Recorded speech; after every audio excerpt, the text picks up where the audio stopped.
C'est aussi cette annonce de 4 pays européens, la France, l'Allemagne, l'Italie et les Pays-Bas ont passé une précommande de 400 millions de vaccins contre le coronavirus, précommande passée auprès d'un laboratoire britannique qui fait partie des plus avancés dans cette course effrénée.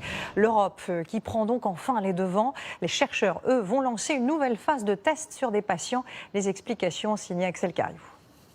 Il s'appelle AZD 1222. Derrière ce nom mystérieux se cache peut-être un vaccin contre le coronavirus.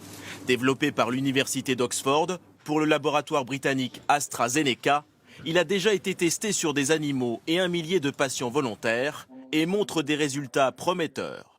La France et 3 autres pays européens ont signé un accord avec le laboratoire. Ils auront des doses en priorité. C'est un espoir parce que, en fait, on pense pouvoir avoir les résultats à l'automne et qu'on va fabriquer en parallèle, et que donc si le vaccin donne des résultats positifs, on sera prêt à livrer des doses et à vacciner les gens à partir du mois d'octobre-novembre. On n'aurait pas démarré la production de 2 milliards de doses au niveau mondial si on n'avait pas un certain niveau de confiance. Si le vaccin est homologué, les Pays-Bas, l'Allemagne, la France et l'Italie recevront 400 millions de doses, vendues 2 € l'unité.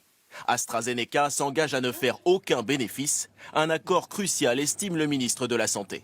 Cet accord nous permet de sécuriser un accès à un candidat vaccin dans un contexte de forte concurrence internationale.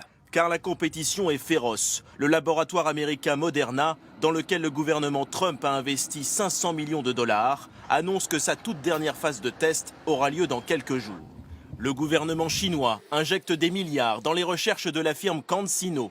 Objectif, être le premier pays au monde à mettre au point le vaccin le plus fiable, distribué sur toute la planète. Pour cet économiste, attention à l'emballement.